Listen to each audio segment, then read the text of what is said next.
Hello, everybody. Welcome to the Yeti Cave Radio Show. It's March 21st, 2014. I'm Alex Nicholas. I'm Max Willis. And today we have a special guest, Andrew.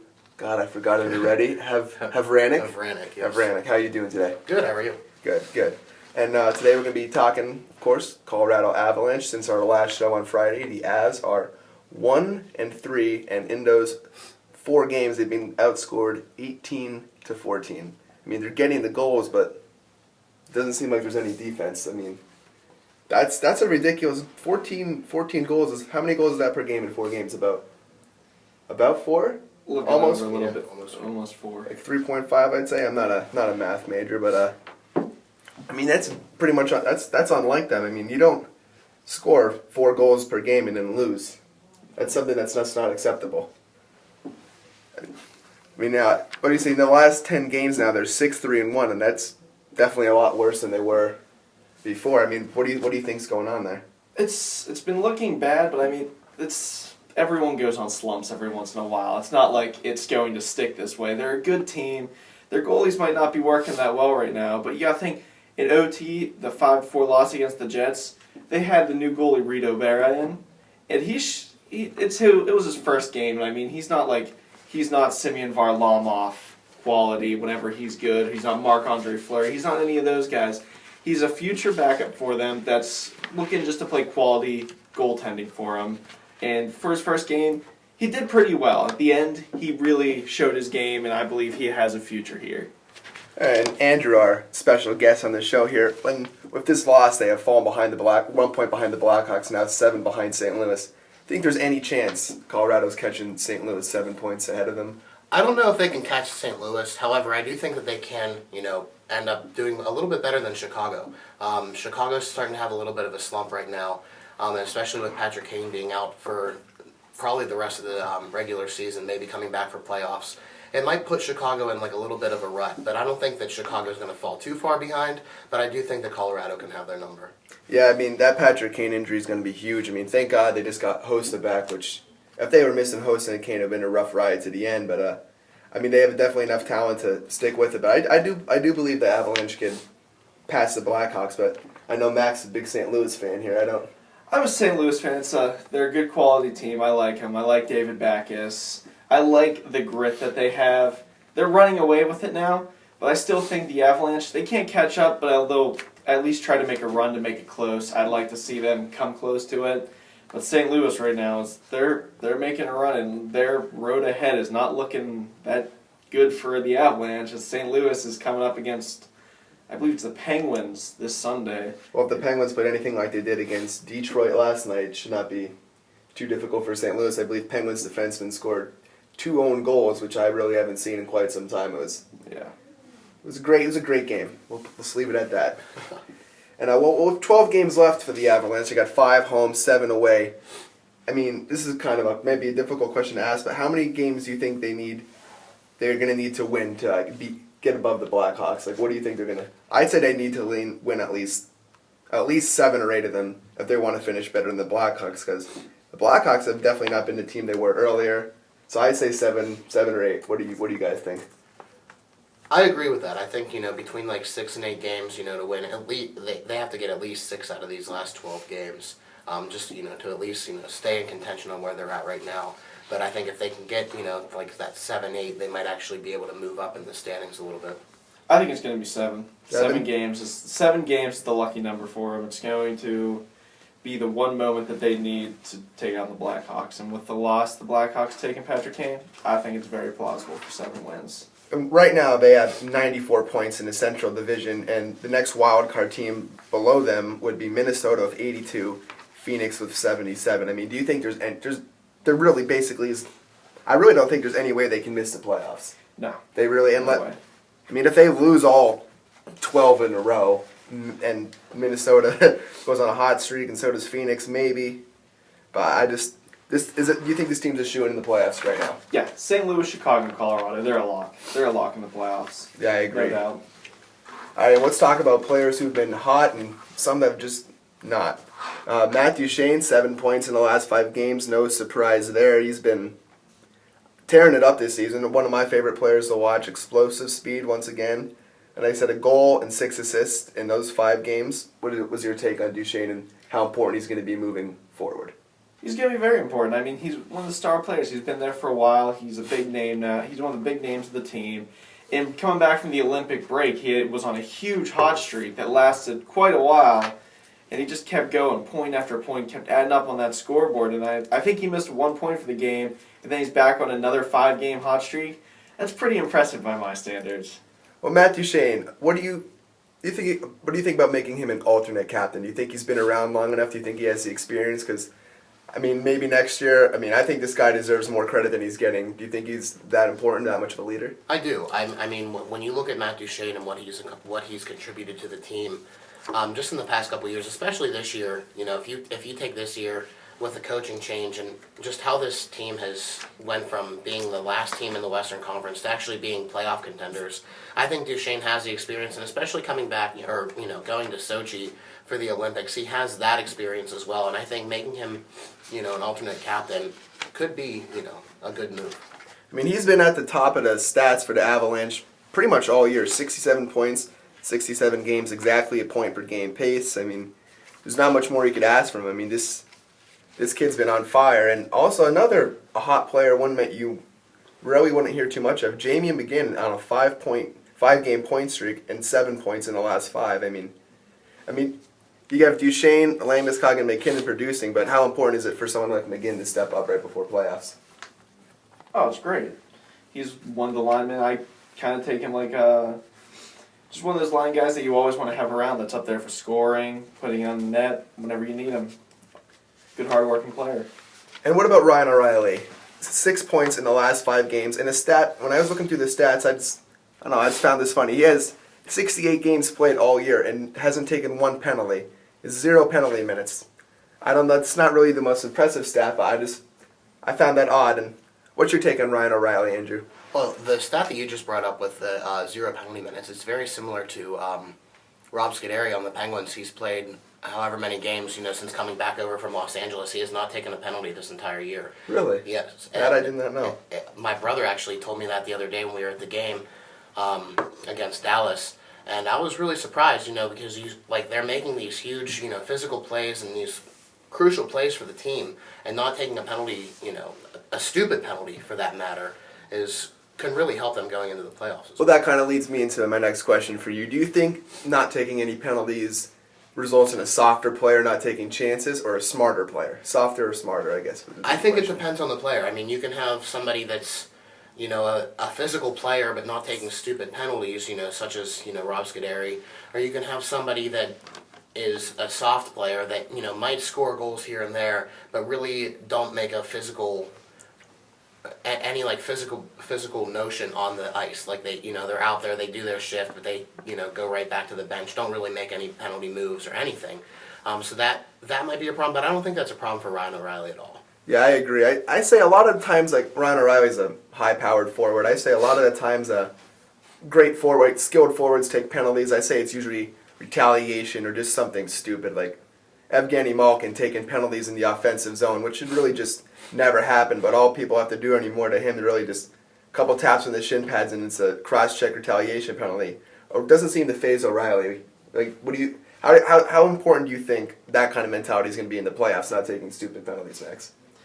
That's very important. Penalties are the worst thing you can do during playoff games. It's just the death sentence. It ruins you, because in the regular season you might have like those hardcore guys like that. You want to play rough, but when it comes to the playoffs, you want speed and you want precision. You don't want rough riding through the playoffs.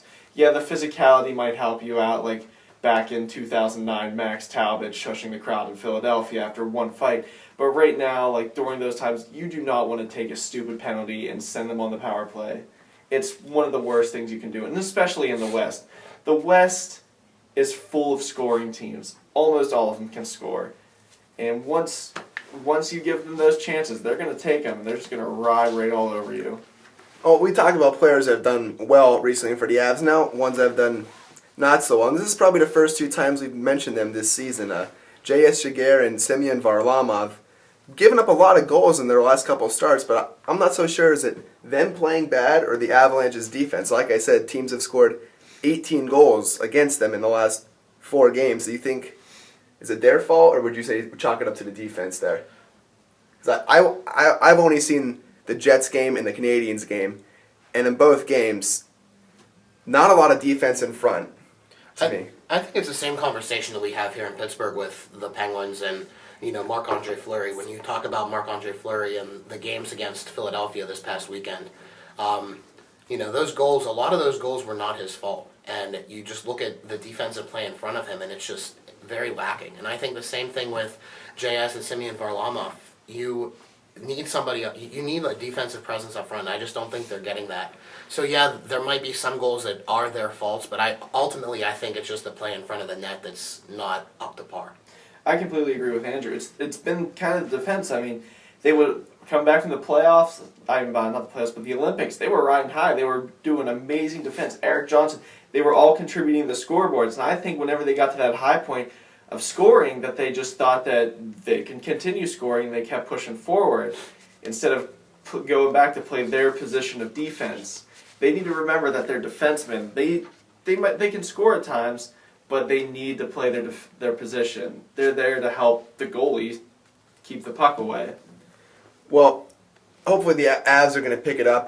Tomorrow night they got one of the toughest teams in I'd say the toughest team in the Eastern Conference, as the Boston Bruins, who are now 47, 17, and 5 with 99 points. Got a couple point lead on the Penguins right now. I'm trying to think exactly how many that is, but they're winners of 10 in a row and 12 and 3 in their last 15. How good are the Boston Bruins actually right now? Is it just a run, or is it how good this team really is? They're one of the best teams in the league. Straight up, they're one of the best teams that you possibly could have right now. They're working hard. They're playing the puck. They're doing everything perfect. Like right now, if you were to say anything, like the West earlier in the season, the West was dominating, but now Boston's just dominating hockey. It's incredible. They're like, it's just amazing. They're just incredible. Well, I'd say winning in 10 in a row is, I think they're starting to peak. Do you think a team could peak too early going into the playoffs? Do you think that's a really real thing? Or do you think they're just going to be able to keep this up until the playoffs? I mean, they could win. The way I've seen them play, I think they could win out. I mean, it is possible. The way the Boston Bruins are playing right now, they really are playing like a Stanley Cup contending team. However, I do believe that teams can peak early, and I think we saw that last year with the Penguins when they were on their 15-game win streak in February and March. They were playing some fantastic hockey, and then as soon as they got into the playoffs, it just kind of seemed to falter a little bit. And it seemed that their peak was, February and March. They lost that one game to Buffalo last year, and it kind of went downhill a little bit. Not too much. And I think that could happen with Boston as well. With Boston, they're a gritty team, and, Colorado had their number last time they played them, and Boston's going to Colorado tonight. And, playing in Colorado is a little bit different. Playing in, Denver, you're a mile above sea level, so the air's a little bit thinner, and athletes do have a problem, even in football. Ryan Clark, from the Steelers mentioned, the air quality is a little bit harder to breathe. Hockey players have the same thing. Even though it's indoors, it's a little bit harder to breathe in these kind of places. So if there's a chance for the Boston Bruins to lose, it could be tonight. Like I said, Bruins first in the Eastern Conference with 99 points, and that record is a scary good record. Another scary good record to me is Tuukka Rask, 31, 14, and 4, has a league-leading 6 shutouts. What are the Avs going to have to do tonight to put one past Rask, or put a few past him? Max? Put a person in front of the net. So I think that's all you can really do. That's all you can really do with Tuukka Rask. Of that caliber. I mean, you could do what you usually do. I mean, 2.7 goals against and 6 shutouts. I mean, that's just not every goal. You have to do that little bit extra to put it past Rask. You can't just throw pucks in the net. That's just not going to work on a guy like this. And another dangerous player is, what about David Krejci? Every time I watch him, it looks like he's playing a playoff game. 60 points, he's got 16 goals and 44 assists. What are the Avs going to have to do to slow down Krejci tonight, Andrew? I just think, they have to play smart. They have to play smart, especially with him and Jarome Iginla. Jarome Iginla's on fire right now. Boston, everything that Boston's been doing has been clicking on all cylinders. And Colorado just has to figure out what they can do to shut down Boston's entire team. It's not shutting down the offense or the defense or Tuukka Rask. It's being able to play their own game and not get into the heads of Boston, because we've seen, Pittsburgh try and do that, come out and play a physical game. You have to play a smart game when you play Boston and, just shut them down and play your own game and get behind the net. Like you said, Iginla is on fire. He's got 56 points already this season, and there just seems to be a couple this ageless wonders this year. You got Iginla, Yager, Solani.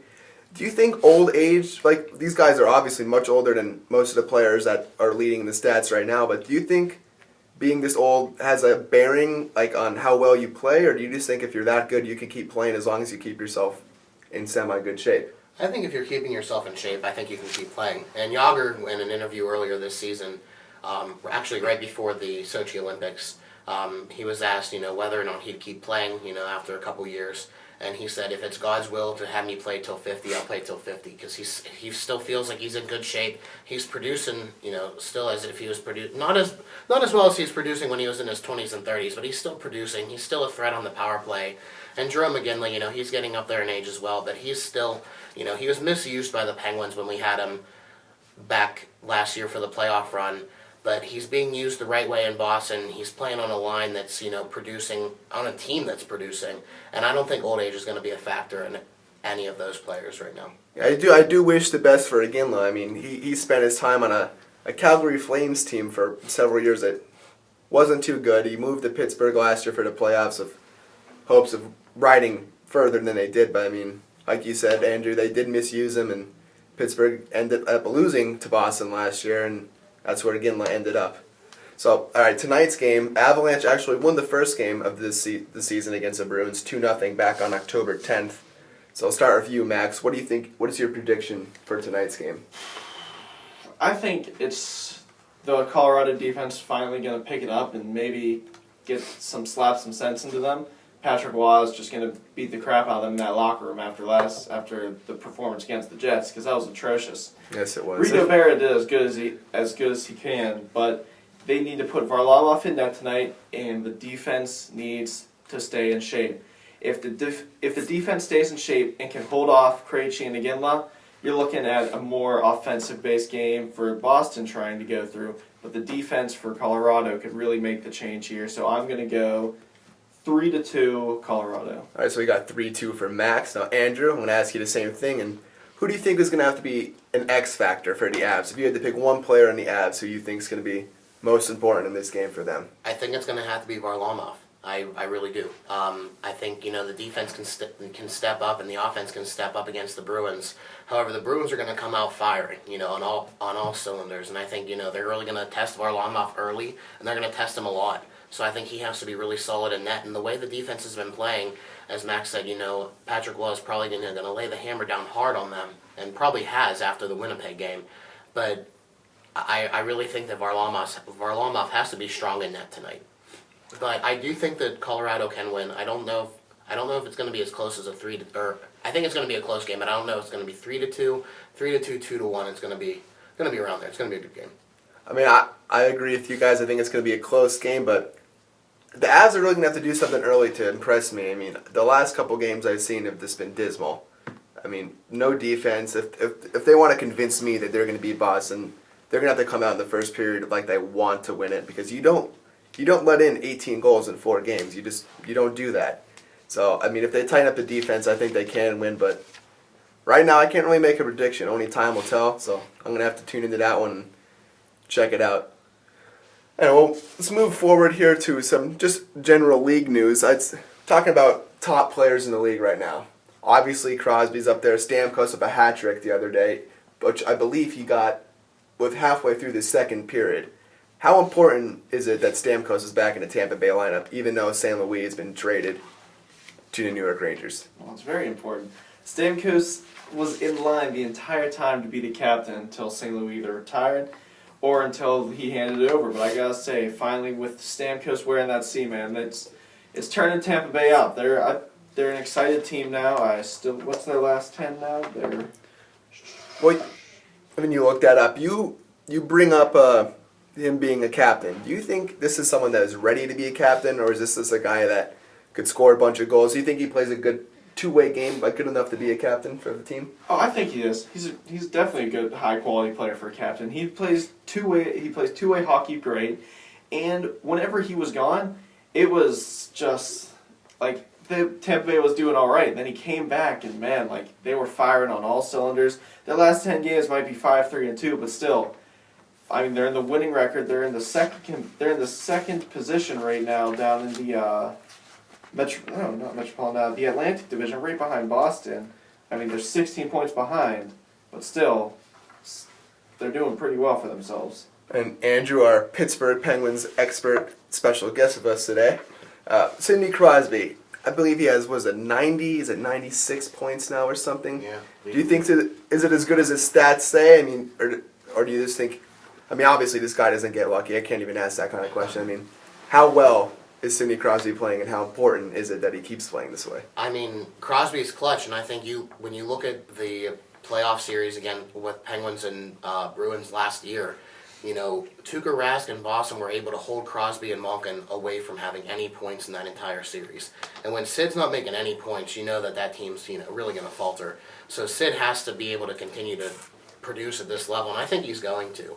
And, you know, right now playing on a line with, when Dupuis went out with a ACL injury and had to have surgery, you know, the big question was who's going to be on that line with Sid and Kunitz. And I think right now, after the trade deadline and picking up Lee Stempniak, I think that line, and the line, when they played on Tuesday night against Dallas, they were just firing on all cylinders. That whole team had at least a goal and an assist, and Sid had 2 goals. So Captain Clutch, I don't know. Well, you were bringing up a good point about how Rask and the Bruins kind of slowed them down now. The 2 teams that come to mind that are great at slowing the Penguins down are the Flyers and the Bruins. Very good chance that the Penguins could see either of those 2 teams in the playoffs. What are they going to have to do to get past them? I mean, the Flyers knocked them out 2 years ago, Bruins knocked them out last year. What is it that those teams do well to get the Penguins off their game? Well, first off, going into these games, the Penguins, for some reason, and I don't know if it's from a head coaching standpoint, Dan Bylsma saying, you know, you have to come out playing a physical game, or if it's just how the fan hatred of these teams get into the Penguins players' mindset, that they have to come out and just make this a huge physical rivalry game. They kind of get away from their skill game, and Bylsma was asked this weekend whether he thought his team was a skill team or a physical, aggressive team.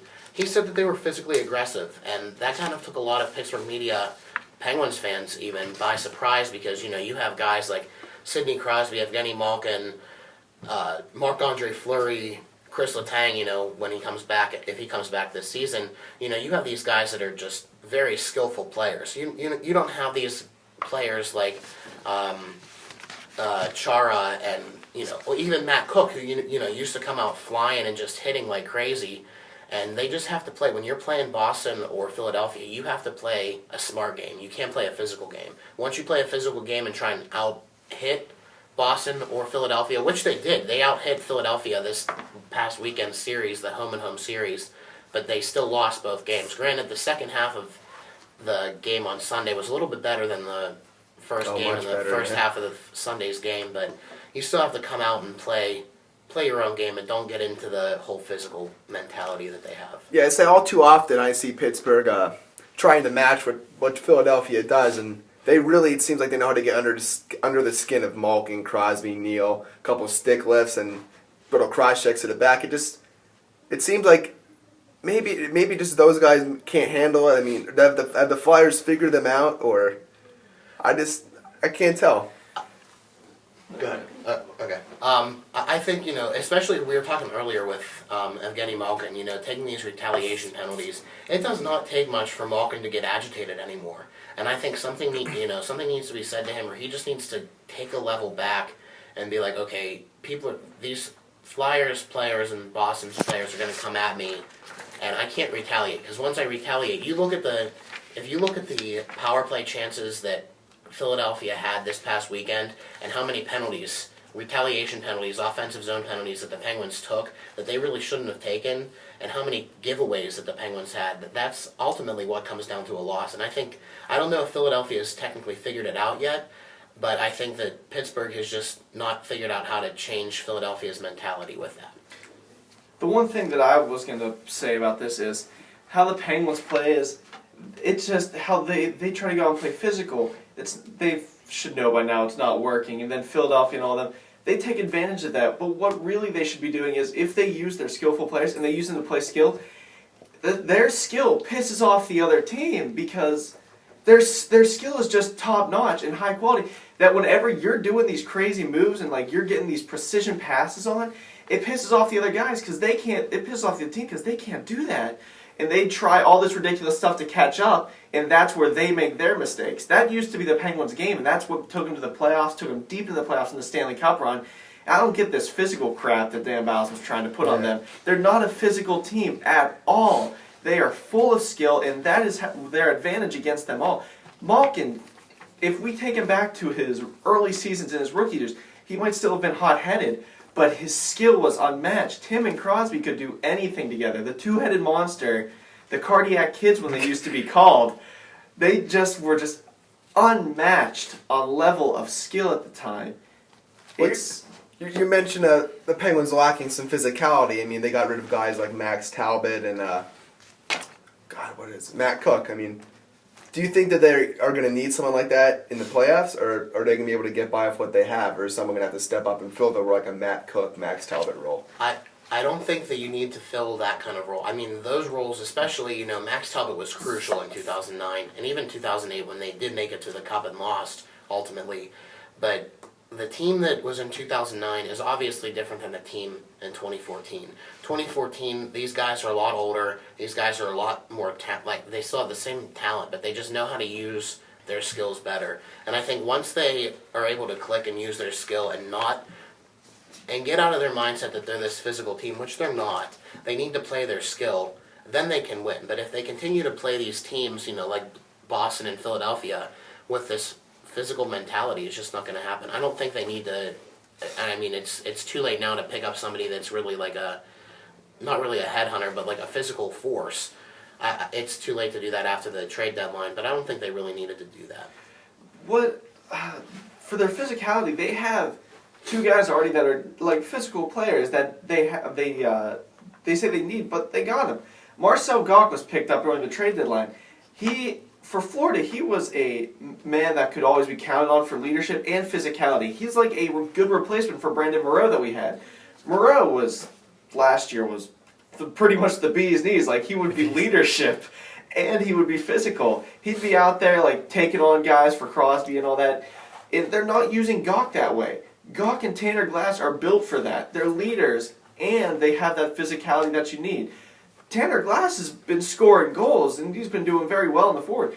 I'm pretty sure that he's doing the same thing Max Talbot did for a cheaper price, and we're not using them to their full advantage. I have to agree with you. And going back to before we get way too deep into the Penguins talk here.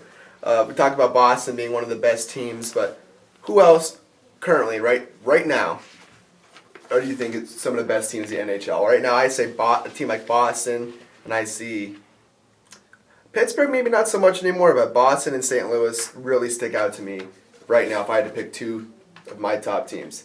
What about you, Andrew? I agree. Boston and St. Louis, I think St. Louis is on a tear right now. Now, whether or not they pan out in the playoffs, how we were talking about earlier, how you could peak at the wrong time. I don't think St. Louis has peaked. I think they're still playing very well. I think they can make a pretty deep run, but playoffs can change a lot of things. It's a best of 7 for a reason. So I think Boston and St. Louis, but I still think Pittsburgh's right up there. Pittsburgh, the past couple games has been a little bit shaky. Their game against Dallas was good, but minus the first line, you have to look at what's really going on there. I think there might be a deeper something going on. Max, what do you say if you pick top 2 or top 3 teams right now? Well, I gotta agree. Pittsburgh, they're streaky. They have for the past couple seasons. They've been streaky. They either play their game or they don't play their game. When they play their game, it's usually not against rivals or the Eastern team. They dominate the West. They're so good against the Western teams. I mean, it might not have shown it recently, but I mean, they're a great team against the West because we don't have any rivals out there for them to use their physicality against. So they use their skill. But for teams right now, it's Boston and St. Louis. But I mean, I never count out Chicago because their playoff ability is unmatched, right? Like has been unmatched for the past couple seasons. And moving forward, talking about the playoffs here. Right now in the Eastern Conference, it would be Boston, Tampa Bay, Montreal, Pittsburgh, Philadelphia, New York, Toronto, Columbus. The West would be St. Louis, Chicago, Colorado, Anaheim, San Jose, LA, Minnesota, and Phoenix. Now, do you think there's any bubble teams or teams that are in the wild card standings that might make the cut? Because right now, I mean, the way that the standings are set, and with the wild card, I really don't see too much change. I mean, I think the teams that are in it right now are the teams that are going to make it. I see Dallas surpassing Phoenix. I see Dallas beating Phoenix to the punch and going in there. I mean, I don't know how they're going to do against St. Louis if they go for the 8th position against St. Louis, who could possibly stay in the number 1 position, knowing how Anaheim has been losing a lot of luster lately. Past couple games haven't been well. But right now, I think Dallas could take over Phoenix. I know Marty's one of our writers. She's from Phoenix, and she loves the Coyotes. But I think Dallas is going to take it. I agree. I think Dallas, in their past 10, they're 5-4-1, and Phoenix is 6-4. So they're right on par with each other. But Dallas is only 2 points behind Phoenix, and Phoenix, I think they're a good team, but I think Dallas could have their number going into the wild card. Oh, and we're looking to the Eastern Conference right now. Columbus is just holding on to that last wild card spot of 76 points. But right below them, Washington with 76 points and Detroit with 75. Do you think that changes at all? I say Columbus holds on and makes it. But what about Washington and Detroit? Do you think there's any way either of those guys are sneaking in? I really want to see Columbus make it. They're the So one team I want to see come in. I would really like to see Columbus, stick it out and make it into the playoffs. Whether or not they make it deep, I don't think it's going to happen. But, Washington hasn't been playing all that well. If they were the team, I think they could do it. Detroit, I don't think is going to make the playoffs. I think, with injury, Pittsburgh and Detroit have been number 1 and 2, respectively, teams that have lost games, manpower games to injury. And I just don't think Detroit's going to be able to do it. Granted, they beat Pittsburgh yesterday, but Detroit just has not been playing the way they've played in recent years. And what was the streak at Detroit's on for playoffs like 20-some years. They have not missed the playoffs. Yeah. I mean, that would be a blow to the city. So, I mean, I think they're going to push, but I really don't think they're going to make it. And I would like to see Columbus hold on to that last spot. Do you think Columbus is where they are right now just because of the move to the Eastern Conference? Would they have had this chance in the West? No. No? No.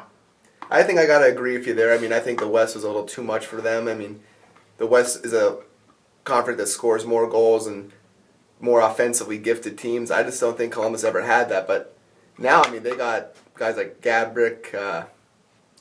No, they don't. They traded Gabrick. They traded Gabrick. That's right. Well, trying to think. Well, Testu was one of my favorite players on the Pittsburgh Penguins. I think was one of the most underrated. I believe he's an alternate captain now. I mean, they got Bobrovsky in goal. You got Dubinsky over there. Yeah, I mean, former Rangers. Let's get it there. Former Rangers. When you look at Columbus, when they played in the Western Conference, when you think, they're not that far from Pittsburgh, and for them to be playing in the Western Conference and traveling, constantly to, these teams in California and, really West Coast, and spending a lot of time in different time zones and a lot of travel, I think that really put a lot of wear on Columbus, in the past couple years. Now that they're in an Eastern Conference where their travel, is maybe a couple hours, even in a car, or a bus, to, Pittsburgh, Washington, D.C., they're not that far away. So I think that they're a little bit more healthy because they don't have to make all these huge traveling just to, play some hockey. That, and I gotta say though, Columbus usually doesn't dive deep in the free agency pool for the past years. Like for the past 12 years, they've been 14 years they've been in the league. They've never dug deep in made big moves. They've picked up Dubinsky. They made trades in New York, but they never signed a major contract. I think what changed it for everyone, including the fan base, was the signing of Nathan Horton. That one signing changed this team completely, and it shows that they're ready to make the jump to the big league. And when he came back from his long-term injury, he just got right on that. He got right on that ice and just proved that Columbus is here for the long haul. They might not have Gabrick anymore, but they have Nathan Horton, and he's looking to make that charge. Yeah, I think you're right. I think Columbus makes the playoffs, and like you said, we definitely think Colorado is going to make it, barring a catastrophic meltdown. But as if the playoffs ended today, it would be Chicago versus Colorado, with Chicago having home ice advantage. What would you think? How would that series pan out, Andrew? I think it honestly would go best of 7. It would go a full series, and I do think Colorado could have Chicago's number. Chicago has not been playing that hot, especially against Colorado. You look at last year when Chicago was on their reign of terror, consecutive wins, and Colorado's the one team that stopped them. And Colorado's had their number this year as well. I think Colorado can do it. I agree. I think the series would go 7 games, but I'm not so sure. I mean, Chicago's a team that really comes alive in the playoffs. I mean, everyone, Brandon Saad, Patrick Kane, Andrew Shaw. I mean, Saad's out with an injury right now too, as well. Correct? Yeah, but I believe he should be back soon. He'd be back. He'd be back for the playoffs, but really, it's the game breaker, Patrick Kane. Yep. You don't have Patrick Kane, and I mean, the Avalanche had the number this year of the Blackhawks, and if you don't have Patrick Kane, you're missing the quality scoring opportunities there from a man who has one of the best stick handlings in the league. I do hope this matchup holds up. I mean, it kind of looks like it's locked in right now if both teams keep where they are. I don't think anyone's catching St. Louis, so Chicago and Colorado might get switched around as their seedings, but that would be a hell of a first round matchup. I think that'd be great. But like I said, Central Division first place seems a little bit out of place. So I mean, I couldn't ask for a better or more exciting matchup. And we say most important players. We might ask this before moving forward for the Avs, other than the big name players. If you had to pick a player, maybe not like a Matthew Shane or McKinnon or Varlamov, who else is going to have to step up? Either of you guys can take this one. Who's going to have to step up? I think Max Talbot. I was going to say the exact same thing, Max Talbot. And why not? I mean, that guy's a perennial playoff producer. I mean, whatever team he goes to, he just is a whole nother few notches on the belt in the playoffs. I mean, I've never really seen anyone that is that big of a difference between regular season. He's like, he's okay. And once that guy hits the playoffs, like, it's on crack cocaine or something. It is ridiculous. And you looked at his play in 2009, winning the Cup in Pittsburgh, and then when Philadelphia beat Pittsburgh on home ice. Well, not on home ice. When Philadelphia beat Pittsburgh a couple years ago in the playoffs in the first round, Talbot was a presence, and Pittsburgh, hated Talbot for a little bit after, going to Philadelphia. I think that hatred's kind of gone away now that he went to Colorado, at least in a lot of people's minds, I think. But I think he has to be a producer. He was a pivotal factor in both of those teams' successes, and I think he's going to have to be in Colorado's success as well. I agree with you 100%. I mean, I'm looking through the roster. I mean, Duchesne, O'Reilly, Landeskog, McKinnon. I mean, not many of these guys have a lot of playoff experience. Max Talbot probably has more than 5 or 6 of these guys on a team put together. I can definitely tell you, everyone in Colorado, the Avalanche and the people, are definitely happy to see Max Talbot there instead of Steve Downey. Oh yeah. Everyone's happy about that. That was a good. Philly can take care of him. We'll keep Max. I think people say Downey was a more offensive player, but I really think Colorado. I think Colorado won that. Got the best of that trade. I mean, it depends on who you ask. Of course, Philadelphia people are going to say, "Oh, Downey was much better. Talbot was okay. Downey could score more goals." But I know there's some. Talbot has a leadership, and in my opinion, most important thing they're going to need in the playoffs of a bunch of young guys like that. Steve Downey's a prick. Well, there you heard it there. Well, is there any other important things we need to talk about here before we bring the show to a close? I can't really think of any of the top. I have one more thing to talk about. They just announced there will be no hearing for Legwand, Neal, or Jokinen. No hearing for any of them. Oh, I did hear that. Okay, I kind of find the Shanahammer being inconsistent with all this stuff. I mean, Neal, I mean, he might be an offensive producer, but the Shanahan gets soft when it comes to playoff time. Because it's just ridiculous. I don't know. Yeah, I do. He has been very inconsistent. There's definitely been some suspensions this year that shouldn't have been, and then there's some that really should have been. I mean, I just think he needs to be more consistent. But do you think all those players deserved one?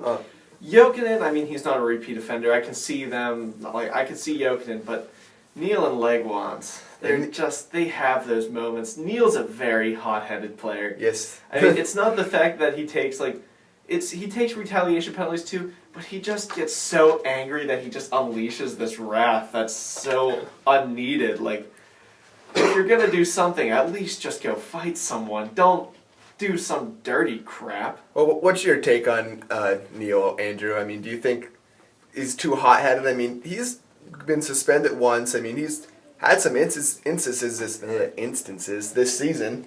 I mean, he seems to lose his cool just as much as Crosby and Malkin. I mean, if Crosby, Malkin, and Neil are losing their cool in the playoffs, it's not going to be easy at all for the Penguins. It's a bad situation when they lose their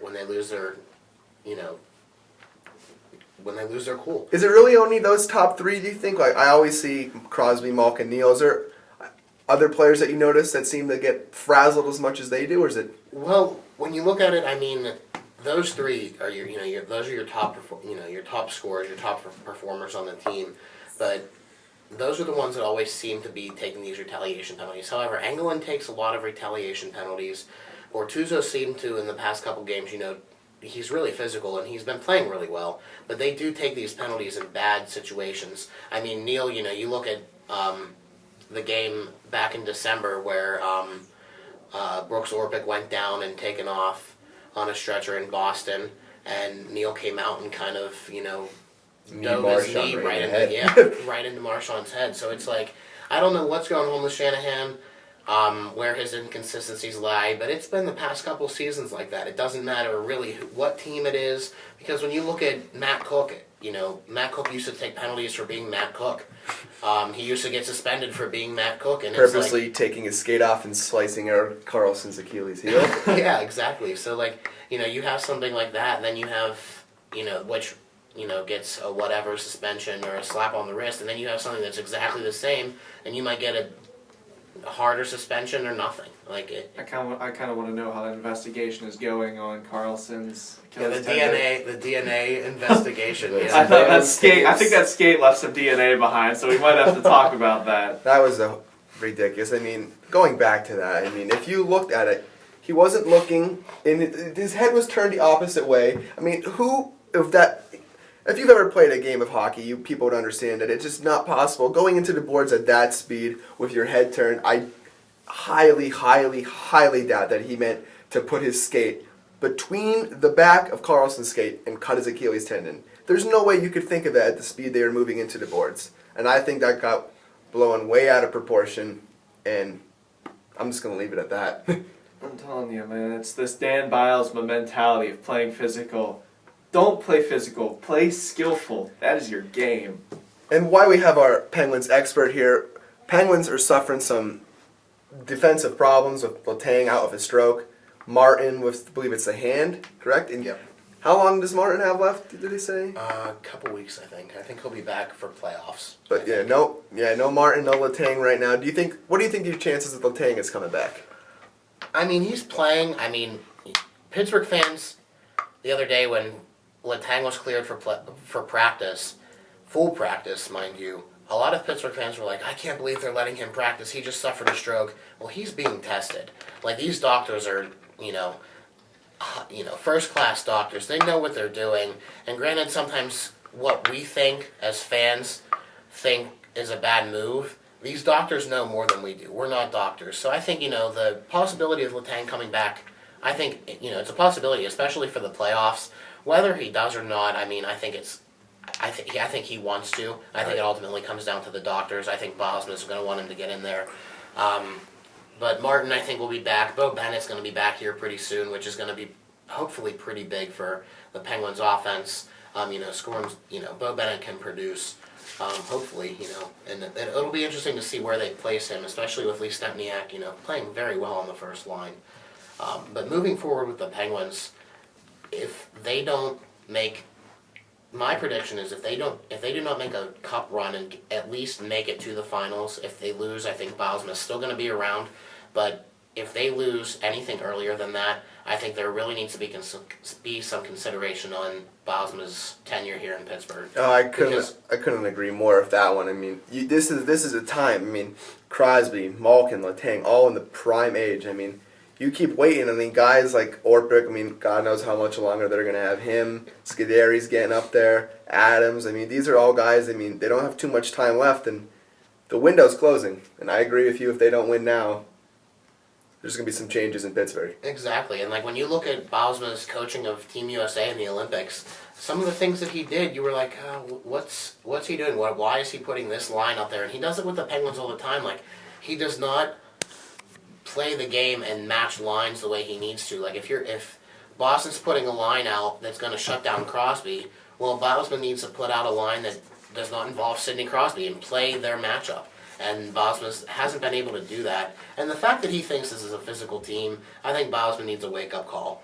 And when you look at 2009 when they won the Cup, Therrien's a great coach to whip a team into shape, and it's been evident with Pittsburgh, and it's been evident with Montreal, years ago when he was the head coach of Montreal. And again, I mean, Montreal in the standings, they're playing all right, but I don't know where they're standing at right now. Right under Tampa Bay. Yeah, right under Tampa. So they're in playoff contention. They're in contention for the Cup, but Therrien hasn't really been a great producer in the playoffs. You get rid of that Therrien coach and bring somebody in like Bausma.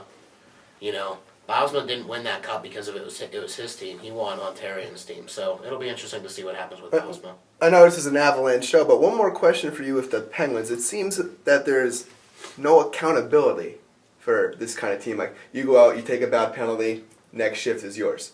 You go out there, you make an awful turnover, make another turnover, you're going right back out there. I mean, do you think, like you said, Bausma needs to be a harder coach? I mean, what if Malkin goes out there, takes a couple bad penalties, he ends up right back out there? I think Bausma needs to put his foot down. You make couple awful plays, bad penalties. Do you think they need to sit him for a while, let him think about what he's did? I mean, you just can't keep putting him out there. Well, here's the thing. With the Penguins and Bausma, he will, if it's somebody like Simone Dupre, and Simone Dupre takes a bad penalty, he'll sit Dupre for another shift. But if it's somebody like Sidney Crosby or Evgeny Malkin, he won't do it. And I think and Mark Madden, love him, hate him, can't stand him, whatever you want to think of Mark Madden, he does have some really good hockey talk on his show. And something that he said earlier this week is if you keep sitting these players out, it's not going to do anything. And Bausma just needs to be able to play what he needs to play. And sitting somebody out, if you're going to sit out Simone Dupre for taking a retaliation penalty, you have to sit out Evgeny Malkin for doing the same thing. You can't, because Evgeny Malkin is obviously somebody that's going to produce something on the offensive line. But I lost my train of thought here. With Bausma, shoot, I totally lost my whole train of thought here. I'm so sorry. Well, that's okay. We were just talking like accountability. Oh, accountability. Right. So with the whole accountability thing, Bausma and this team are very, very close, very friendship. And everything's always very happy with this team. Like, there's no, when you think of Michel Therrien's a hard ass. Tensions ran high in that locker room. He's a hard ass, and he's a dictator on the ice. Like, he gets done what he needs to get done. And when he comes in to fix these teams, you can tell just the way this team, when they fired, who was it, Eddie Olczyk. They fired Eddie Olczyk, who I think, would be a great coach for somebody with the talent of, Sidney Crosby right now. But Eddie Olczyk was just around when the team was way too young. Eddie Olczyk really knows the game of hockey very well. I think he could play well, or coach well, sorry. But I think if Bausma loses, if the Penguins lose, I think Bausma ultimately loses, and the Penguins are going to need to find a new head coach. It's going to be a little bit more hard on these players, because Sidney Crosby and Dan Bausma can be friends, but when it comes to who Sidney Crosby wants to play with on a line, saying I want this and this, I want to play up against this line, and Bausma says no, Bausma's not going to say no. You're going to need somebody that's going to say no to these star players, even though these star players might think they know what they want and what's best for them. They have to figure out what's best for the team. And I think Sidney Crosby does a good job on what's best for the team. But Bausma just does not know how to put his foot down, I don't think. I agree with pretty much everything you said there. And Max, do you have anything to add or any other closing statements here? I really don't have any other closing statements. I just gotta agree with him. I gotta agree with Andrew about everything he said about the Penguins, though. Well, you said a friendly I can't speak today. A friendly locker room. Do you think that's something that's going to be? I mean, I really don't think that's something you need. It should in be a hockey friendly locker locker room whenever you're on a consistent win streak. It's not whenever you're doing. All right, hey, we're doing all right. Let's celebrate. I think there is a time where a coach needs to put his foot down and get pissed at a player. I mean, you can't always say, "What's up, guys?" Blah blah blah blah. I mean, we just lost a couple games in a row. I mean, you can't always be friendly, especially in the playoffs. You can't play buddy with everybody. You gotta show them that you mean business. And this conversation that we're having now, within the locker room, like, changing gears a little bit, like when you're in baseball, like the Pirates, with AJ Burnett was a huge locker room presence. The Penguins need a locker room presence for when they're losing to just, to put their foot down and be like, all right, we need to step it up. And I mean, Sidney Crosby does it. Evgeny Malkin doesn't really do that too much. He's not really a locker room presence guy. But Dan Bylsma is not that locker room coach where if you're losing, he's going to yell. When, watching the 24/7 series with Bruce Boudreau when he was coaching the Capitals, that was insane. Intense. He's a little intense, a little too intense, I think. I mean, Washington got rid of him, sent him to the Ducks, and I mean, the Ducks aren't doing too hot right now, but they're still in playoff contention. But, still number one. yeah. I think they're still number one, actually. Number one in the I mean, Boudreau always seems when he was with the Capitals, they always seem to finish at the top of the standings. But when it comes to playoffs time, maybe he pushes them too hard because, I know he took the Capitals to the top of the standings. Ducks are at the top of the standings. Maybe he just pushes them too hard all season. And that's what I meant with not doing too well recently, in the playoffs. Like the Ducks, they do so well in the season, and in first place right now. What happens in the playoffs? It always, everyone seems to blame the coach right away. But when you blame the coach right away, like we did last year in Pittsburgh, we blamed Bylsma real quick after that first, even the losses against the Islanders. It was, what is Bylsma doing? What is Bylsma doing? After we blamed Fleury.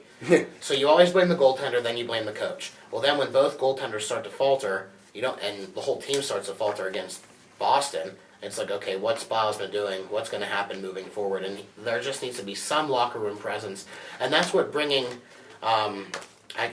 his name escapes me right now, but we brought in an assistant coach for this season. Oh, I know who you mean. And he has always been, God. I can't remember his name. I can't remember name escapes me, but I know exactly who you mean, and that's what he was brought in for. And he is not.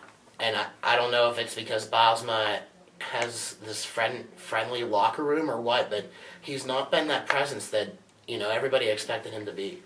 Right. Well, all great points from Max, Andrew, and remember that the Bruins are at the Avalanche tonight at the Pepsi Center, 6 p.m. Mountain Time. The game will be on Altitude TV, so make sure you tune in to catch the action. For the Yeti Cave Radio Show, I'm Alex Nicholas. I'm Max Willis. And I'm Andrew Havranek. And have a nice day, everybody. Thank you for tuning in. We'll catch you next Friday.